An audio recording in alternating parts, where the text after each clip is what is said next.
Assalamualaikum warahmatullahi wabarakatuh. Waalaikumsalam.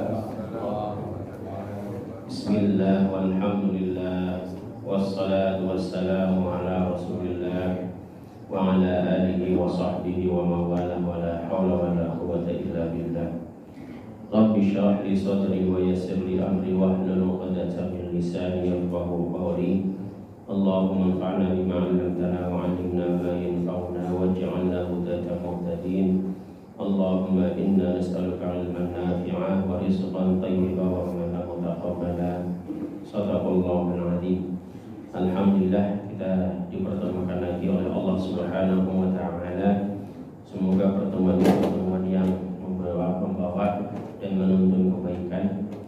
Yang kebaikan itu penuh dengan keberkahan, yang keduanya kebaikan dan keberkahan sampai dibawakan di kehidupan kita dalam kondisi husnul khatimah. Amin ya rabbal alamin.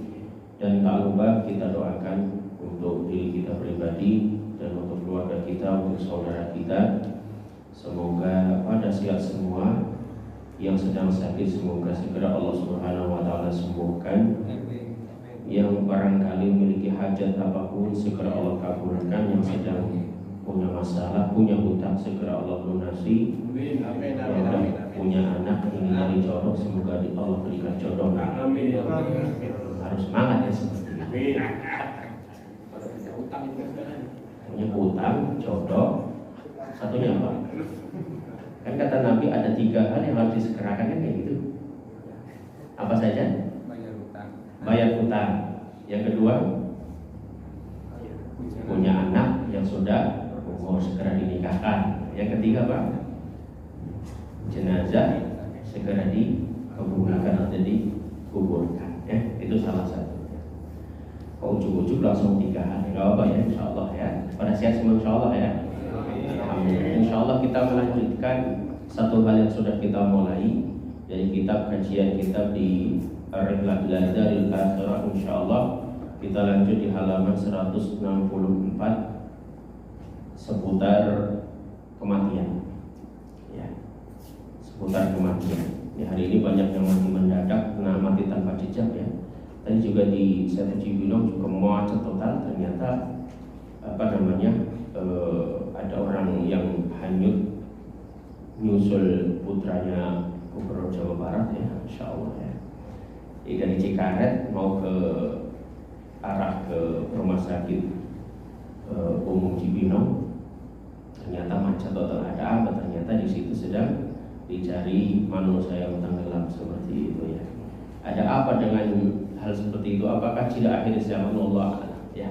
Namun kita kaji kitab yang sudah kita mulai insyaallah, yaitu poin yang keberapa ini ya? Poin yang ketiga dari bab tentang kematian. Apa poinnya? Yaitu dimakruhkan bagi seorang mengharap kematian lantaran banyaknya cobaan yang dihadapinya. Ya kan sekarang ini banyak yang frustasi gitu ya. Yang frustasi dengan kondisi kehidupan, dengan kondisi ekonomi, tuntutan kehidupan yang begitu luar biasa. Hanya frustasi, putus asa, yang ujungnya adalah bunuh diri seperti itu. Dan na'udzubillah kita berlindung dari sifat atau perilaku seperti itu. Makruh seorang mengharapkan kematian lantaran banyaknya cobaan yang dihadapinya. Ya. Makruh bagi seorang yang beriman mengharap kematian tatkala mengalami cobaan yang sangat berat, kecuali ia takut terjadi fitnah atas agamanya. Dari sahabat Abu Hurairah radhiyallahu taala anhu bahwa Rasulullah sallallahu alaihi wasallam bersabda, "La yatamannayanna ahadukumul mauta imma muhsinan fala'allahu ayyazdada khairan wa imma musian fala'allahu ayyasta'tiba."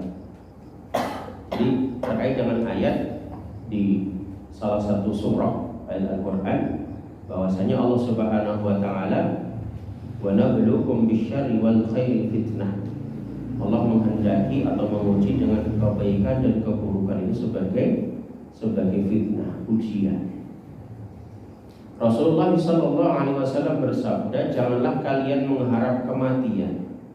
Ya Allah, sengsara amat hidupnya, ya Allah, matikan saja daripada seperti ini. Ya, itu tidak boleh, dimakruhkan. Ya Allah, hidup kok miskin amat, gitu kan. Ya Allah, hidup kok. Itu adalah ucapan-ucapan keputusasaan. Harapan kematiannya yang dimakruhkan, bukan keputus asanya. Kalau putus asa itu sifat putus asa itu satu dari 70 talbisul iblis. Itu satu dari 70 talbisul iblis, jebakan syaitan, itu adalah sifat keputusasaan. Tapi mengharapkan kematian ini adalah sesuatu yang dimakruhkan. Kata Nabi, janganlah kalian berharap terhadap kematian. Jika dia seorang yang baik, semoga saja dia dapat menahan kebaikannya, menambah kebaikannya. Dan jika seorang yang berbuat buruk atau seorang yang buruk, semoga saja dia bertaubat. Ini hadis yang pertama. Jadi kondisi apapun itu kita tidak boleh, khususnya dalam kondisi ketika dalam kondisi terpuruk itu tidak boleh putus asa sampai mengharapkan kematian. Ya, hari ini kan semuanya untuk faktor ekonomi semuanya naik semua. Biasanya kita ke pasar beli macam-macamnya aja masih ini. Hari ini sih kita terjebak, saya pribadi terjebak gitu ya. Mau jualan modal yang biasanya cukup ternyata mungkin 2 kali lipat hampir. Kaget. Itu baru satu langkah. Belum kita yang hidup di dunia bisnis, usaha dan sejenisnya, biasanya itu sampai menyebabkan seorang itu ngedrop atau mungkin stres atau bahkan lebih dari itu, putus asa sehingga bunuh diri dan sejenisnya. Nauzubillah. Ada ujian bagi orang yang beriman. Ya, wa nabluukum bisyarri wal khairi fitnah. Rasulullah SAW memakruhkan, melarang seorang untuk berharap kematian. Jika seorang itu diuji oleh Allah dengan miskin barangkali, dengan sakit barangkali, dengan jelek rupa barangkali, sehingga dihina oleh orang, tidak boleh putus asa. Semoga ada tambahnya kesolihan dia, ada tambahnya kebaikan dia. Tapi seandainya ternyata ujian itu dengan adanya kemiskinan atau mungkin sejenisnya lah ya seperti itu, semoga dengan ujian itu menjadi jalan pertaubatan supaya mengingat Allah Subhanahu wa taala lagi seperti itu. Dalam riwayat lain Imam Muslim meriwayatkan dari sahabat Abu Hurairah radhiyallahu taala anhu dari Rasulullah SAW, beliau bersabda, janganlah salah seorang dari kalian mengharap kematian dan janganlah berdoa dengannya sebelum ia mendatanginya. Artinya nggak boleh kalau kita masih kondisi sehat walafiat, belum sekarat lah ya, belum sekarat seperti itu. Karena nanti ada bimbingan doa. Mungkin kita jarang doa itu ya. Ya, Allahumma ij'al hayatan khairan li innal khaira wa innal hayata khairan li wa tawaffani wa fa innal mauta khairan li, seperti itu. Atau ada doa seperti itu. Janganlah dan janganlah salah seorang dari kalian mengharap kematian dan janganlah kalian berdoa dengannya sebelum ia mendatanginya. Artinya sebelum kematian itu sudah sangat dekat. Kalau memang sudah dekat, sudah sekarat barangkali, sudah nazak gitu kan, ya silakan. Memang tidak ada nafas lagi, tidak ada roh lagi, tidak ada nyawa lagi, tidak ada harapan lagi. Bahwasanya ketika ia mati maka amalannya terputus dan bahwasanya tidak ditambahkan umur orang yang beriman kecuali merupakan kebaikan baginya. Artinya dalam kondisi apapun itu ada nilai plus minusnya, ada nilai plusnya lah sudah ya. Bahkan saking plusnya kata Nabi, ngajaban li amril mu'min. Kita berbicara dari sudut pandang keimanan ya, orang beriman. Kata Nabi, ngajaban li amril mu'min. Ya, inna kullahu lahu khairun. Sesungguhnya menakjubkan urusan seluruh perkara orang yang beriman. Apa yang menakjubkan semuanya baik. Semuanya baik. Yang la ya'tihi illa lil mu'min kata Nabi dalam riwayat lain, yang itu semua tidak Allah berikan kecuali kepada yang beriman. Jadi semuanya itu baik, yang kebaik.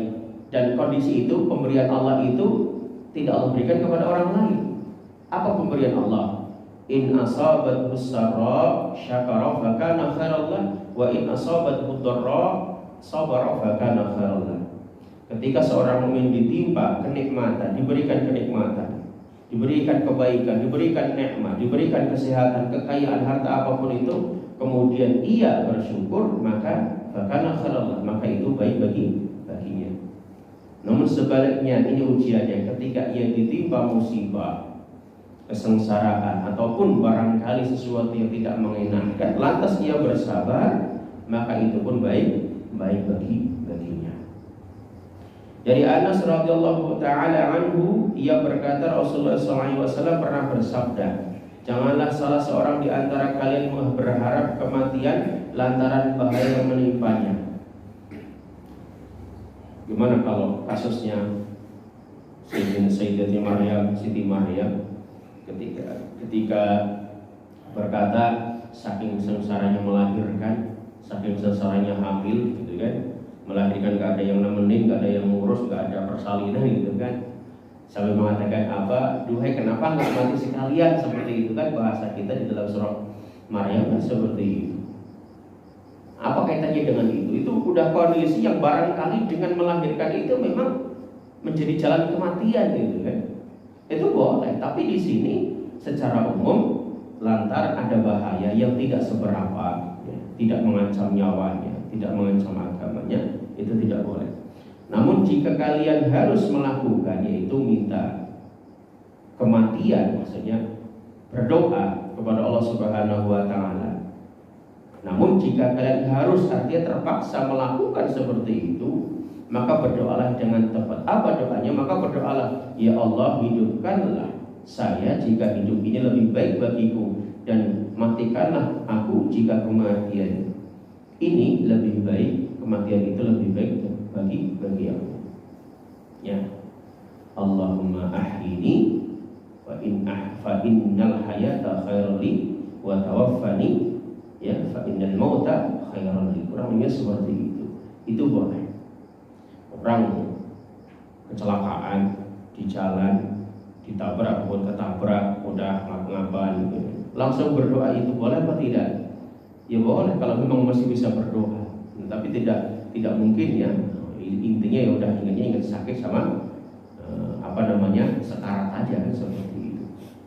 Imam An-Nawawi rahimahullahu taala berkata, dalam hadis ini terdapat penjelasan tentang kemakruhan mengharap kematian karena bahaya yang menimpanya, baik berupa sakit, kemiskinan, ujian dari musuh dan semacamnya, dari kesusahan hidup dan yang lainnya. Namun apabila ia takut hal itu membahayakan agamanya, Ustaz, kalau umpamanya orang sakit parah nih, kemudian dia tidak bisa melaksanakan sholat, apakah sakit itu termasuk mengancam agamanya? Tidak, kita katakan tidak. Selama ada yang ngurus, ada yang mengingatkan, ya, ada yang mendampingi, seperti itulah, ada yang mengingatkan intinya. Dan mata kita masih terbuka, telinga kita masih mendengar, masih bisa diajak ngobrol, masih nyambung ketika diajak ngobrol, masih masuk asupan makanan ataupun minuman, maka itu tidak menghalangi seorang untuk melaksanakan ketaatan. Dalam kondisi itu tentunya tidak boleh berdoa, ya Allah minta mati saja deh daripada saya nggak sholat. Itu tidak seperti itu ya, tidak boleh. Saya mau sholat susah amat sih, ya Allah matikan saya saja, gitu kan? Itu tidak boleh. Ya, itu salah satunya. Namun apabila ia takut untuk membahayakan, hal itu membahayakan agamanya atau terjadi fitnah pada dirinya, maka hal itu tidak makruh sesuai mafhum hadis ini dan hadis lainnya. Dan beberapa salafus saleh melakukan hal kedua ini ketika takut terjadi fitnah di dalam agama mereka. Di sini banyak sekali perkataan-perkataan para salafus saleh dulu, orang-orang generasi terbaik setelah Rasulullah SAW. Ya. Hadis ini juga menerangkan bahwa siapa yang menyalahi larangan ini dan tidak dapat bersabar lagi atas kondisinya karena ditimpa suatu penyakit atau musibah atau sejenisnya, maka hendaklah dia berdoa, ya Allah hidupkanlah saya, panjangkan umur saya jika hidup ini itu lebih baik, dan seterusnya dia. dan matikanlah aku dalam kondisi husnul khatimah jika memang kematian itu lebih baik bagiku. Yang utama adalah bersabar. Ini disebutkan yang utama tentunya adalah bersabar dan pasrah menerima qada dan qadar Allah Subhanahu wa taala serta berdoa yang lainnya. Jika sakit berarti minta sembuh. Jika miskin berarti minta dicukupkan. Jika barangkali tampaknya tidak istilahnya itu kalau laki-laki itu pangeran kegelapan rasanya, sehingga menjadi bulian orang lain, ya mintalah Allah supaya diberikan, mintalah kepada Allah supaya diberikan kesabaran. Ya, alhamdulillah walaupun jelek-jelek sudah dapat jodoh, itu kan secara raut wajah, secara fisik, alhamdulillah itu patut disyukuri. Artinya nikmat Allah Subhanahu wa taala berikan itu masih lebih banyak dan lebih banyak, tentunya lebih besar daripada musibah yang Allah Subhanahu wa taala timpakan kepada kita. Al-Hafidz Ibnu Hajar Al-Asqalani berkata, janganlah berharap kematian atas kalian. Namun ketika ia menimpamu, yaitu yakni kematian, tidak dilarang untuk mengharapkannya karena rela bertemu dengan Allah Subhanahu wa taala. Kuncinya awalnya iman, Islam, iman, takwa, seperti itu. Artinya harapan kematian orang yang tidak beriman dan orang beriman itu akan beda kualitasnya. Ya, nanti disebutkan di insya Allah perbedaan harapan kematian orang beriman dengan orang yang tidak beriman, orang kafir tentunya itu berbeda. Orang beriman itu matinya pede gitu ya. Matinya itu istilahnya itu matinya mati bahagia, matinya pede gitu kan. Mati dalam perjuangan. Apa perjuangannya? Dalam keimanan itu. Sementara orang yang tidak beriman, orang munafik ataupun orang kafir ataupun orang musyrikin itu kebalikan. Kenapa dia kenapa mereka berharap kematian? Karena ingin selesai dari urusan dunia dan mereka tidak yakin dengan adanya urusan akhirat. Atau yang kedua, kebalikan daripada mengharap kematian apa? Takut akan kematian. Sama orang beriman juga tidak boleh takut kematian. Kan di surah Al-Baqarah kalau tidak salah di ayat ke-97, surah Al-Jumu'ah yang ke-6 dan ke-7 juga disebutkan. Ya, di surah An-Nisa juga disebutkan, wala kuntum fi burujin musannada. Ya, mati itu akan senantiasa mengintai kalian dan akan menjemput kalian sekalipun kalian berada pada gedung ataupun bangunan yang sangat kokoh seperti itu. Wal innal mauta allati tafirruna minhu fa innahu mulaqikum tsumma turaduna ila alimil ghaibi wasyahadah. Ya, seandainya kalian bercita-cita untuk mau mati, kalau belum kematian datang nggak akan mati, ataupun sebaliknya takut dari kematian, lari dari kematian. Tapi ketika ketentuan mati itu datang, maka akan mati juga, nggak bisa lari dari kematian. Yang berikutnya, keinginan untuk mati itu terjadi karena beberapa hal. Ini menjadi satu poin penting. Karena ada sebagian orang itu menginginkan kematian. Nah, ini nanti tingkatan-tingkatannya yang insya Allah kita bahas ada kurang lebih 4 atau 5 ya di sini insya Allah. Keinginan untuk mati seorang itu terjadi karena beberapa hal. Yang pertama, keinginan seorang untuk mati karena bahaya dunia yang menimpa seorang hamba. Nah, urusan dunia takut karena takut miskin, gitu kan? Takut gak punya jabatan, hina di mata orang, gitu kan? Mencari kepantasan manusia, mencari kepantasan dunia gak pantas-pantas, akhirnya putus asa. Kondisi seperti ini dilarang mengharap kematian. Seperti tadi, minta mati karena miskin, minta mati saja karena melarat, minta mati saja karena banyak hutang, seperti itu. Jangan, kalau banyak hutang jangan ditinggal lari ya. Minta sama Allah, Allahumma ya Ghani ya Hamid ya Mubdi'u ya Mu'id ya Rahim ya Wadud, aghnini bi halalika an haramik wa bi ta'atika an maksiatika wa bi fadlika an siwak. Ustaz, kan kalau kita punya utang mati kan langsung selesai ya di dunia. Ya. Di dunia menurut kita. Tapi dunia menurut logika hukum, menurut hukum itu justru akan memperpanjang perkara. Kenapa? Nanti akan membebani ahli waris, keluarga yang kita tinggalkan. Maka mintalah kepada Allah kecukupan dan bisa bayar hutang. Artinya salah satu cara kita dibolehkannya meminta Allah wafatkan setelah engkau lunasi hutang-hutang saya. Bagi yang punya hutang ya tentunya seperti itu ya. Dan hutang ini bukan hanya hutang materi saja, hutang amal juga bisa jadi. Utang budi bakti juga bisa jadi ya. Ini kita berbicara hutang dulu baru kita sampaikan juga. Hutang bukan hanya materi saja, bukan hanya dunia saja. Bisa jadi hutang jasa, hutang balas budi, hutang akhlak. Apakah harus disuruh hutang? Usahakan balas dulu kebaikan orang yang telah berbuat baik kepada kita. Apalagi berhutang materi, jangan sampai kita mati membawa hutang. Karena salah satu manusia bermasalah setelah kematiannya adalah matinya dalam kondisi meninggalkan hutang yang banyak. Itu jangan sampai. Berusaha. Caranya gimana? Ya udah, kalau memang harus bisa serutang harta kita habisan, jual, ganti, nutupin utang. Kalau ternyata masih ada jaminan bisa nyicil, ya silahkan cicil. Bersabar dan berdoa kepada Allah Subhanahu wa Ta'ala. Ustaz, ada nggak doa untuk bisa bayar utang? Banyak doanya ya. Doanya banyak sekali, dicari aja. Insya Allah di kitab-kitab doa hari insya Allah ada. Salah satunya ya Rasul ajarkan dengan berdoa apa? Allahumma ya Ghani ya Hamid ya Mubdi'u ya memuji dulu, memuji Allah Subhanahu wa Ta'ala. Ya Rahim ya Wadud. Ini salah satu yang saya sampaikan tadi subuh juga. Ya, kajian tafsir Quran surah Al-Fatihah sudah 6 bulan.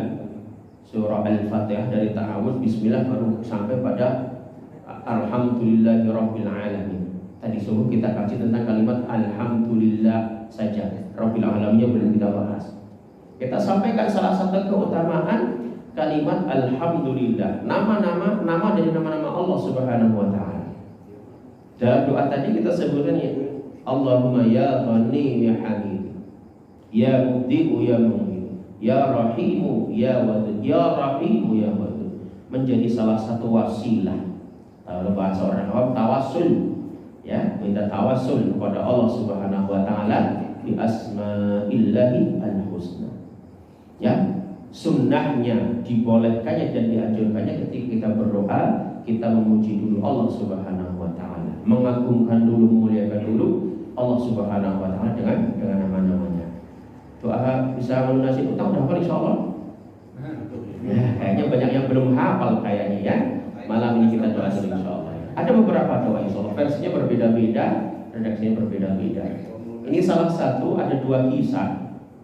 Satu ketika salah satu keluarga Rasul memang keluarganya kurang mampu, dan satu kisah lain, satu riwayat lain ketika pagi hari kalau tidak salah dalam hadis tersebut Rasul datang ke masjid ya waktu duha, ternyata di depan masjid itu ada seorang yang sedang duduk sendiri ngelamun.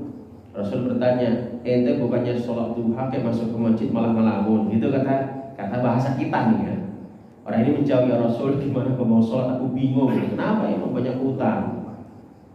Nah, terus Rasul mengajarkan, mau nggak aku ajarkan doa yang dengan doa itu ya, bisa Allah lunasi hutang-hutang Anda, kata Rasul. Ya mau, semangat banget. Ya, salah satunya berdoa, Allahumma inni a'udzubika minal kasali wal jubni, ya minal hammi wal hazan, yang pertama minal jubni wal bukhl, ya minal ajiz wal kasal, wa min khalabati daini wa qahrir rijal. Sahabat ini setelah itu langsung sholat, amal setiap hari. Tidak dikatakan dalam hadis yang lain, dalam hadis yang sama, tidak setelah beberapa lama harinya tentunya ya, ada proses hari tentunya, bukan doa hari besok lunasin, tidak ya. Bukan seperti itu. Ternyata dengan doa itu Allah lunasi, Allah mudahkan maksudnya. Kok bisa dengan cara Allah gitu ya. Kadang di sini saya menyampaikan hadis ini ada yang takut teman-teman. Teman-teman gimana takutnya apa? Ustaz, saya masih punya hutang sekian ratus juta. Gimana doanya? Saya kasih doa ini. Solusinya gimana? Solusinya gampang. Antum masih punya harta. Masih. Apa bentuknya? Rumah sama mobil. Salah satunya jual. Saya gitu. Waduh, ini di rumah punya warisan orang tua, mobil punya istri, gimana caranya? Ya sudah, gimana solusinya? Dia mikir lagi, ingin ngelunasin utang, ya, yang masih punya harta, tapi mikir, akhirnya apa? Nggak jadi doa. Karena apa? Takut kalau doanya dikabulkan dengan jual rumah atau jual mobil. Nah kan, salah kaprah gitu ya, salah paham gitu ya. Ya kalau memang Allah menghendaki, kenapa tidak gitu kan? Dan setelah itu ya minta yang terbaik kepada Allah gitu kan. Minta ganti kepada Allah. Jangan sampai utang belum lunas masih ratusan juta gitu kan. Sementara jaminan nggak ada. Ya apalagi seperti itu, lebih-lebih yang masih terjatuh di di dunia riba, segera selesaikan seperti itu. Dan hari ini kita berbicara riba tidak bisa lepas seperti itu. Kita sendiri kena, gitu kan? Kita sendiri kena. Jadi kemarin sekolah sama sang guru itu kan, ada yang tanya gitu kan, Ustaz, gimana hukum jual beli dengan robot? Gitu ya. Bukan jual beli robot, bukan, jual beli dengan robot gitu ya. Si penanya, si sang guru sebenarnya paham tapi minta contoh. Contohnya apa? Contohnya saya datang ke sebuah mall, sebuah tempat pembelanjaan, sebuah tempat apalah halte ataupun apa itu. Kemudian saya ingin beli air minum, ternyata nggak ada penjualnya di situ, adanya robot. Kemudian saya masukin uang nih ke kotak, kemudian barang yang kita inginkan keluar. Hukumnya gimana? Itu masuk kan hari ini? Di mana-mana seperti itu. Hukumnya gimana? Ya kan?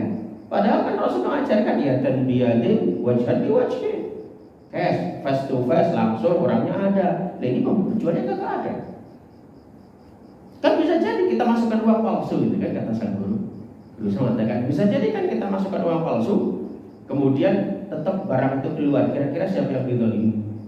Nah, kejawab kan? Hindari cara seperti itu. Ya, saya tidak mengatakan cara itu haram, cara itu zalim, cara itu horor, cara itu nggak jelas, tidak seperti itu. Tapi tinggalkan cara seperti itu. Solusinya gimana? Kan kita nggak ini. Antum perjalanannya gimana? Ya, antum perjalanannya kemana? Seperti itu. Kalau cuma masih di ibu kota, sebelum masuk stasiun, sebelum masuk kereta beli dulu di luar. Yang ada manusianya. Ini solusinya. Jelas kan itu cara tadi jual beli dengan robot itu bukan solusi Islami. Walaupun pasti itu kalau dibahas panjang lebar ada yang mengatakan boleh dalam kondisi apa dulu seperti itu dibolehkannya. Tapi kalau kita masih banyak warung, masih banyak toko, masih banyak fasilitas, termasuk banyak bertanya, Ustaz gimana kalau saya belanja ke pasar swalayan main ambil aja nanti sampai kasir tiba-tiba di-scan. Kan bisa jadi ini kalau di luar saya belinya sekian rupiah, di sini sekian rupiah berbeda gitu kan. Ini gimana? Nggak adil harganya. Kan masalah lagi. Masya Allah. Intinya kita berbicara masalah utang piutang, masalah muamalah itu akan merembet seperti itu ya. Kita berbicara tadi riba yang jelas-jelas ya. Kalau tadi mungkin nggak jelas gitu kan. Yang jelas saja segera diselesaikan, segera dituntaskan, segera selesaikan lah ya sebelum kita berurusan lebih penting di hadapan Allah Subhanahu wa taala. Segi kemakruhannya apa tadi? Seorang yang minta mati karena yang minta supaya diwafatkan atau dimatikan disebabkan karena apa? Karena kondisi dunia yang menimpanya seperti miskin gitu kan, melarat, nggak punya penghasilan, coba gitu kan. Ya, gimana? Segi kemakruhannya bahwa orang yang menginginkan kematian karena bahaya menimpanya atau karena keinginannya segera terlepas dari bahaya pada dirinya. Padahal ia tidak tahu apa yang akan dihadapinya setelah kematiannya. Ya, bisa jadi ia akan menghadapi bahaya yang lebih besar lagi dibandingkan bahaya yang menimpa dirinya saat di dunia, sehingga ia seperti orang yang mencari perlindungan dari terik panas matahari yang menyengat, tapi malah terjebur dalam api yang membara. Nah, kan kita tidak tahu ya seperti itu kondisi hidup dan matinya sebelum mati ataupun setelah mati. Maka bahasa sederhananya pada ini adalah nikmatilah hidup walaupun semiskin apapun, dalam kondisi terburuk apapun. Itu yang menjadi garis bawah. Dalam sebuah hadis diriwayatkan bahwa Rasulullah SAW bersabda, ya, hanya saja istirahat itu bagi orang-orang yang diampuni dosanya. Jangan sampai beranggapan ingin istirahat setelah hidup ini dengan kematian akan istirahat, justru tidak. Istirahatnya apa? Istirahatnya adalah surga tentunya ya. Orang-orang yang diampuni dosanya. Imam Malik ya, ketika ditanya oleh muridnya, ya Imam, gimana pendapatmu tentang istirahat? Kapan kita harus istirahat? Apa kata beliau? Beliau menjawab, istirahat itu apabila kakimu telah masuk dan telah melangkah di pintu surga, maka itu saatnya engkau istirahat. Berarti dari lahir sampai nanti ke lewat telaga Rasulullah SAW itu berarti belum istirahat. Ya, berapa lama perjalanan itu, berapa lama kondisi itu ya. Ya, kita berlindung kepada Allah dari kesesatan dan ketergelinciran, dan kita minta kepada Allah supaya Allah selamatkan kita di dunia, di alam kubur, di padang mahsyar, sampai masuk belakang Rasulullah SAW. Yang kedua, keinginan untuk mati karena takut terjadi fitnah dalam agamanya. Dalam kondisi ini dibolehkan. Sebagian besar sahabat Rasulullah SAW dan para salafus saleh serta para imam terdahulu mengharap dan berdoa untuk kematian karena takut terjadi fitnah atas karena agama mereka. Dalam hadis Al-Ma'am, ini hadisnya panjang sekali. Ya, tadi saya cari di kitab Bulughul Maram, itu panjang sekali, tapi ini dipotong kisah Rasulullah SAW di dalam mimpinya. Ya, namanya hadis Al-Manam, hadis yang oleh Rasulullah SAW disebabkan karena tidur beliau sallallahu alaihi wasallam. Wa idza aradta fin nasi fitnatan faqbidni ilaika khair maftun. Dan apabila engkau, ya Allah, menghendaki terjadinya fitnah atas suatu kaum, maka cabutlah nyawaku, ya, suatu kaum, maka cabutlah nyawaku menghadapmu tanpa terkena fitnah. Ustaz, gimana dengan fitnah akhir zaman nanti? Apakah kita minta mati duluan boleh seperti itu kan? Tidak seperti itu. Tapi fitnah dalam arti kalau sampai kita dihadapkan yang penghadapan itu atau sesuatu itu sampai menukar akidah kita atau agama kita. Mungkin ringkasnya seperti kisah Ammar bin Yasir serta keluarganya lah ya, seperti itu. Kalau udah kondisi itu barangkali itu udah amat sangat terpaksa, ya. Kalau sampai terbunuh seperti itu. Namun kita berharap kepada Allah, ya, supaya sabar dan semoga menjadi orang-orang yang bersabar dan wafatnya dalam kondisi husnul khotimah. Yang ketiga, keinginan untuk mati ketika menyaksikan sebab-sebab kesyahidan. Hal ini juga dibolehkan. Ya, sekali lagi saya sampaikan, keinginan untuk mati atau untuk wafat, keinginan minta mati kepada Allah Subhanahu wa taala ketika menyaksikan sebab-sebab kesyahidan. Udah jelas di medan perang seperti itu, ya. Dalam hal ini dibolehkan. Ya Allah, matikan aku di medan perang ini. Ini contoh. Boleh seperti itu, boleh. Tapi dengan yang ikhlas tentunya, ya. Kembali lagi kepada niat, gitu kan. Tidak karena wanita, tidak karena harta, tidak karena harta rampasan, ataupun tidak karena julukan ataupun riak, pamer dan sejenisnya. Ya, kita mengkaji fikih jihad itu panjang loh, ya. Dia ringkas saja insya Allah. Permintaan sahabat, ya, mendapat kesyahidan yang kesyahidan dan upaya mereka untuk mendapatkannya ketika itu, ya, ketika ikut jihad, banyak disebutkan dalam berbagai riwayat. Begitu juga permintaan Mu'adz bin Jabal bagi dirinya dan keluarganya untuk dimatikan dengan wabah penyakit ta'un yang melanda saat itu di negeri Syam. Ya, saat itu, ya. Kalau kemarin karena corona gimana? Boleh apa tidak? Ini masuk kategori ya boleh, silakan. Ya Allah, kalau memang engkau wafatkan kena corona, ini contoh kemarin kan, sekarang corona sudah selesai ya, insya Allah, ya. Semoga benar-benar selesai insya Allah, ya. Walaupun sebagian juga tidak bisa berangkat haji juga, ya. Alhamdulillah termasuk saya gagal soalnya, Pak. Gak memenuhi syarat, ya. Yang memberangkati udah umur 72, syaratnya berangkat 65, ternyata gagal, ya. Sudah, qadar Allah, ya. Allah menghendakilah ya, ternyata seperti itu, ya. Alhamdulillah. Salah satunya adalah ketika terkena daerah, negara ataupun negeri terkena wabah penyakit, namanya penyakit ta'un, ya, penyakit yang mewabah. Ya, Mu'adz bin Jabal ini bukan bukan panglima perang, bukan, ya. Ya, Mu'adz bin Jabal bukan panglima perang. Ya, orangnya kalau dalam sejarah sahabat itu disebutkan gitu kan, ciri-cirinya itu fisiknya orangnya kecil, ya, kemudian sebenarnya pendiam orangnya itu. Dalam riwayat itu sebenarnya pendiam seperti itu. Jadi tidak banyak ikut ada di dunia perang di zaman Rasulullah SAW. Ya, orang itu taatnya luar biasa gitu kan. Pokoknya sami'na wa ata'na seperti itu. Bukan penakut juga, jangan perang juga dia tidak penakut gitu kan. Ya, beda dengan Abu Dzar Al-Ghifari gitu kan. Abu Dzar Al-Ghifari orangnya besar, perkasa, gagah gitu kan. Tapi disebut oleh Rasul apa? Inni araka dha'ifa gitu. Hei Abu Dzar, aku memandang ente itu jangan ikut perang lah gitu kan. Jangan jadi pemimpin perang lah. Jangan jadi pemimpin lah, lebih pemimpin perang. Ya, walaupun visinya besar tapi kelihatannya lembek gitu kan. Suaranya kecil. Ketika ngangkat senjata, ngangkat pedang itu tidak kuat seperti itu, ya janganlah. Ini contoh seperti itu. Mu'adz bin Jabal itu mirip-mirip orangnya seperti itu. Ya, tidak begitu perkasa, tidak begitu wibawa gitu kan. Menunduk orangnya itu. Ya, khutuk banget orangnya seperti itu. Ya, yang beliau minta apa terhadap keluarga ketika pindah ke Syam saat itu? Ya, beliau di Syam saat itu terkena wabah penyakit ya, yang menular, yang mematikan. Akhirnya beliau minta juga kepada Allah Subhanahu wa Ta'ala. Kalau boleh kita katakan mungkin corona saat itu ya, itu masuk ke negeri Syam dan masih di zaman Mu'adz bin Jabal. Yang keempat, keinginan untuk mati bagi siapa saja yang yakin dengan amalannya karena rindu bertemu dengan Allah Azza wa Jalla. Nah, di kata yang keempat ini ada nggak kira-kira kata kita? Siap mati, cabut nyawanya hari ini karena taatnya sedang memuncak. Ada nggak? Nggak ada. Kalau ada nggak berani lah pasti. Ya, termasuk saya pribadi gitu kan.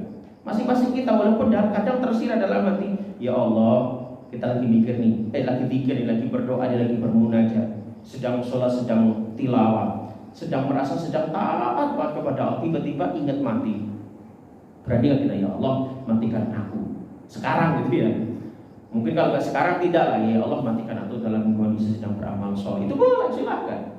Ya Allah matikan aku dalam kondisi sedang melaksanakan ketaatan kepada, sedang tilawah, sedang sujud, sedang rukuk, sedang umrah, sedang tawaf.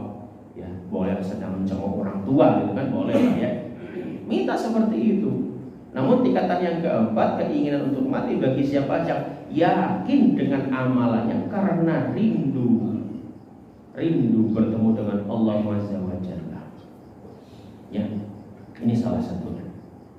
Maka ada doa dari beberapa salafus saleh yang nanti kita coba hafalkan lagi, insyaallah kita amalkan lagi. Kalau belum ada yang hafal nanti kita coba tulis kemudian kita kirim, insyaallah kita sebarkan, kita perbanyak insyaallah ya. Salah satu doa bantuan atau doa tambahan supaya kita menjadi orang-orang yang lebih semangat beribadah. Karena bisa jadi ibadah kita lembek ya. Kemudian tidak mengingat mati karena memang juga tidak ada yang mengingatkan mati, ngajinya tidak pernah tentang kematian, kitabnya yang dibaca bukan tentang kematian, apalagi boro-boro kematian. Kadang lihat buku yang gambarnya jenazah udah takut gitu kan. Betul kan? Jujur aja saya bawa kitab ini itu bukannya ini ada yang satunya itu kan. Satunya ada itu tentang jenazah gitu kan. Bawa jenazah itu, bawa buku jenazah. Itu banyak ya, ada sebagian, bukan banyak, sebagian cowok itu langsung pulang sebelum mulai ngaji gitu. Baru mulai udah pulang duluan. Wah, ini ustaznya mau ngaji tentang jenazah, tentang alam kubur, tentang kematian kayaknya seperti itu. Sudah takut duluan. Ya, buku ini aslinya memang gambarnya jenazah, Pak. Asli bahasa Arabnya gambarnya jenazah gitu kan, gambar pocong kalau bahasa kita ya. Gambar jenazah udah ditali itu bagian kepalanya gitu kan. Jadi pocong gitu kan. Itu udah takut duluan. Gimana mau sampai kepada paham bagaimana menjadi manusia-manusia yang mati dalam kondisi yang enak. Mikirnya kan yang enak-enak dalam kehidupan saja, mintanya yang enak, hidup bahagia, hidup nyaman. Tapi jarang kita minta mati bahagia dan minta kematian yang baik seperti itu. Baru hafal Rabbana atina fid dunya hasanah wa fil akhirati hasanah wa qina adzabannar. Sebagian dari perkataan salafus saleh, ya. Keinginan untuk mati bagi siapa yang yakin dengan amalannya karena diri bertemu dengan Allah Azza wa Jalla. Hal ini dibolehkan juga dilakukan oleh banyak salafus saleh. Abu Darda radhiyallahu taala berkata, saya ingin mati karena merindukan Allah Subhanahu wa taala. Ambasa al-Khulani berkata, orang-orang sebelum kalian. Ini wallah saya belum tahu sejarahnya. Ambasa al-Khulani. Orang-orang soleh sebelum kalian lebih menyukai bertemu dengan Allah Subhanahu wa taala, itu kematian, daripada manisnya madu. Ya.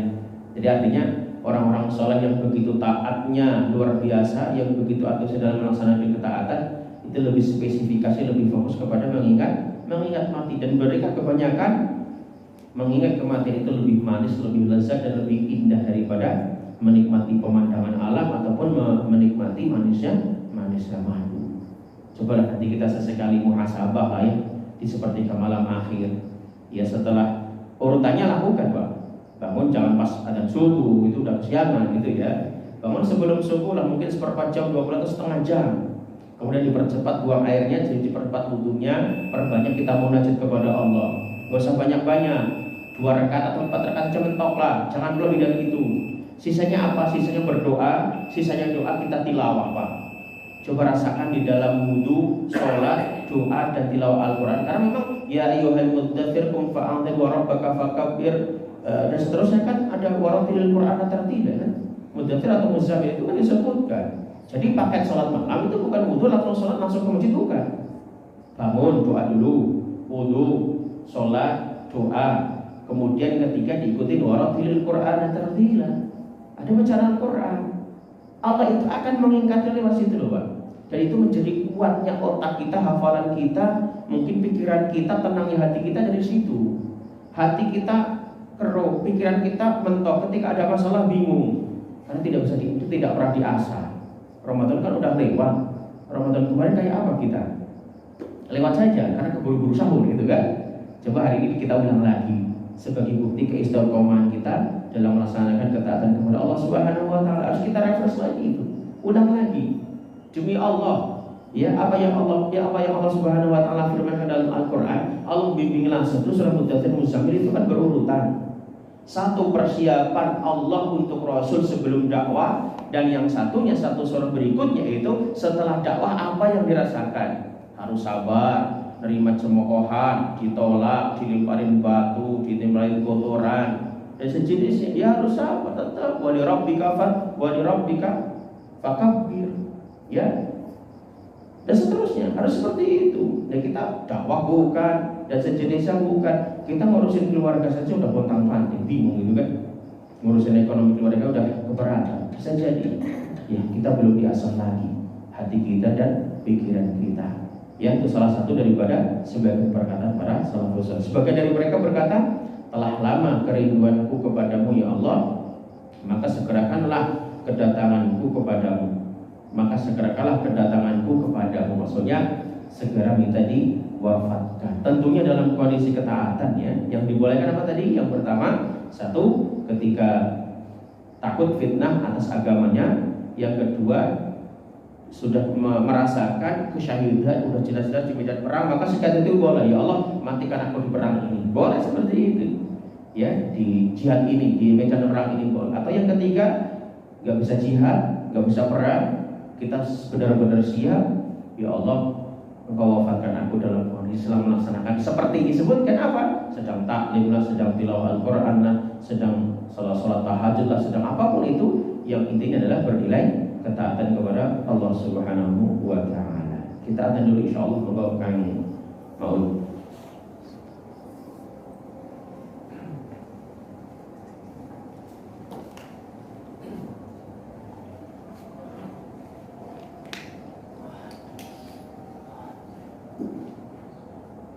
Allahu Akbar, Allahu Akbar, Allahu Akbar, Allahu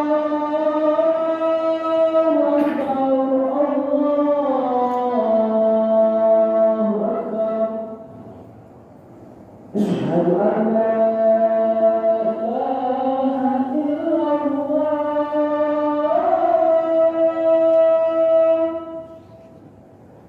Asyhadu an la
لا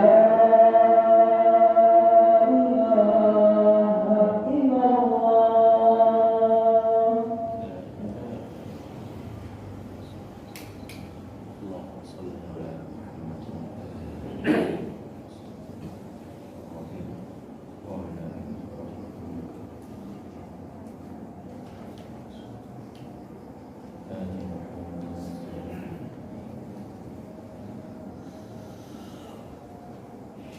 Bismillah, walhamdulillah, wassalatu wassalamu ala rasulillah. Amma ba'du, kita lanjutkan insyaAllah di sisa waktu yang ada dari sebagian perkataan para salafus saleh terhadap harapannya akan kematian, dan sebagian dari para salafus saleh yang lain berkata, jiwaku tidak nyaman dengan kematian kecuali apabila saya ingat akan bertemu Allah Azza wa Jalla. Sungguh pada saat itu saya rindu kepada kematian seperti rindunya seorang yang sangat dahaga di siang hari yang panas, membakar kepada air, panas yang membakar, butuhnya terhadap air yang dingin yang menyejukkan. Seorang yang berharap kematian tatkala kapan? Tatkala ia yakin dan kangen, bahasanya rindu kepada Allah Subhanahu wa taala atas keimanannya dan ketaatannya.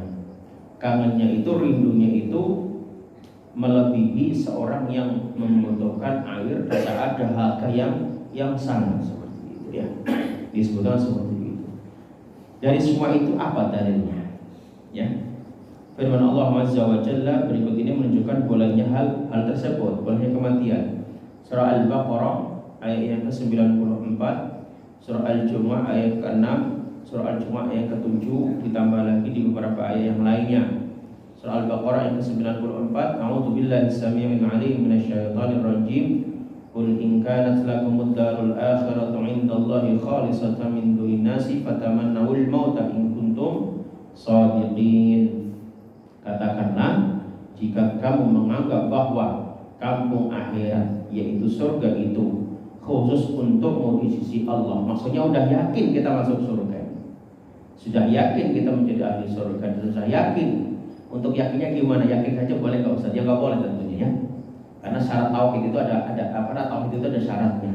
Tauhid itu kan keyakinannya, akidah itu kan ada keyakinannya, dan keyakinan itu ada syaratnya. Syaratnya satu, harus mahabbah, harus ada rasa cinta kita kepada Allah dan syariatnya.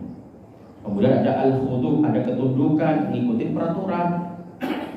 Ya, kemudian ada al-khauf, cemas harap. Kemudian ada namanya rasa takut akan azab, takut akan ancaman di dunia ataupun di akhirat. Dan yang keempat adalah ar-raja, berharap. Baru itu berharap.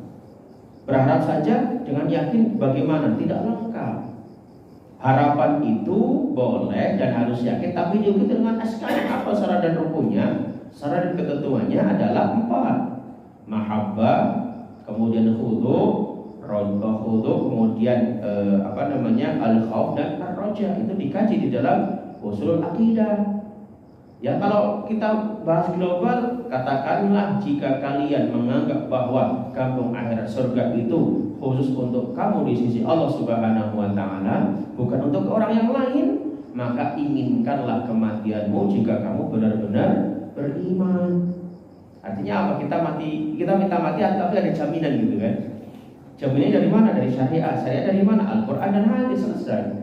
Kan banyak hadis-hadis yang menerangkan tentang jaminan kita masuk surga.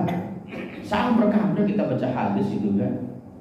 Ya, kalau kita sering sampaikan, salah satunya kata Nabi, ada za'imun bi baitin fi qabri fi rabbil jannah liman tarakal mira'a walau kana muhiqqa. Contoh kata Nabi, aku jamin ya seorang yang saya jamin kepada seorang, jaminan itu surga yang paling rendah, surga yang paling bawah. Bagi siapa ini? Bagi orang yang meninggalkan perdebatan walaupun dia dalam kondisi benar. Ya, debat yang seperti apa maksudnya kan seperti itu. Tentunya debat kusir yang tidak perlulah. Dalil sudah disampaikan, hadis sudah disampaikan, paham ulama salaf sudah disampaikan. Ternyata masih dipermasalahkan, tinggalkan, jangan dibahas. Ya, tapi tidak hari ini. Kita diam, 1000 bahasa, LGBT mau dibahas lagi, itu kan mau diangkat lagi, gitu kan, mau diresmikan lagi, walaupun sebagian besar ya, sebagian lah ya dari masyarakat Indonesia itu sudah ada yang paham seperti itu. Nah kita ya tidak boleh diam ya, kita harus protes, kita harus ngomong, kita harus berbicara, harus kita debat orang-orang yang ingin melegalkan dan seperti itu. Tapi secara umum ketika seorang sudah yakin dengan amal solehnya, ya walaupun kita tidak boleh sombong, wah saya pede pasti masuk surga, itu tidak boleh sebenarnya ya. Tapi dengan kita mungkin muhasabah, ya Allah, muhasabahnya sederhana apa? Ya Allah, matikanlah aku dalam kondisi beribadah, dan dengan aku kau matikan dalam kondisi ibadah ini ada jaminan masuk surga. Ini contoh saja, ya. Kan banyak sekali seperti itu ya. Kalau di khutbah Jumat kemarin saya menyampaikan apa? Itu salah satunya di dalam khutbah Jumat kemarin saya menyampaikan apa? Salah satu dari tiga orang, atau ada 3 orang yang dijamin oleh Rasulullah SAW.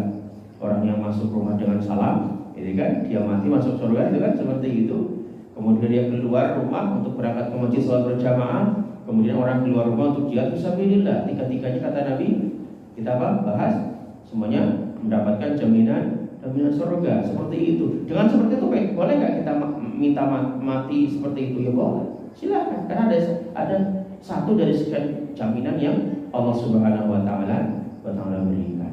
Maka kata Allah Subhanahu Wa Taala, "Qul in kana lakumud darul akhiratu 'indallahi khalisatan min dunin nasi fatamannawul mauta in kuntum sholihin." Diterangkan lagi, lanjutkan lagi oleh Allah di dalam surah Al-Jumu'ah ayat 6 dan 7. Katakanlah, hai orang-orang yang menganut agama Yahudi, qul innal ladzina hadu in zamamtum annakum awliya'u lillahi min dunin nasi fatamannawul mauta in kuntum sholihin. Hampir mirip.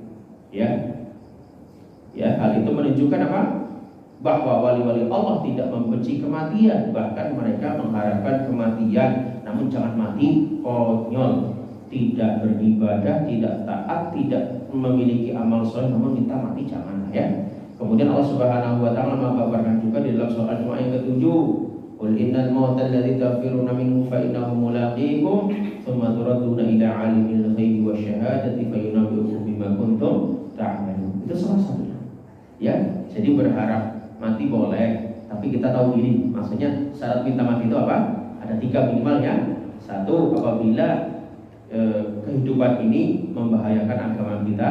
Yang kedua, apabila kita yakin dengan kesyahidan. Yang ketiga, apabila kita pede terhadap amal soleh kita. Jadi malam ini kita dapat satu ilmu insyaallah, yaitu hal-hal yang tidak dibolehkan untuk berharap mati dan hal-hal yang dibolehkan untuk meminta mendadak kematian. Wassallallahu ala nabiyina Muhammad wa ala alihi wa sahbihi wa baraka wasallam wa akhiru da'wana alhamdulillahi rabbil alamin.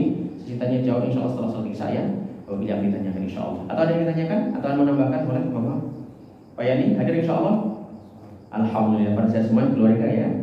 Saya doakan insyaallah semuanya keluarga pada saya semua panjang umur, berkah, banyak ilmu, banyak tetangga yang soleh, yang baik, punya anak istri yang soleh dan solehah insyaallah ya. Sampai kita ketemu, antum semua ketemu dengan keluarga di surga Allah Subhanahu Wa Taala. Kita tutup dengan doa kafatul majlis. Subhanallah wa bihamdika asyhadu an la ilaha illa anta astaghfiruka wa atubu ilaik. Astaghfirukum katsiran min dzunub. Wassalamualaikum warahmatullahi wabarakatuh.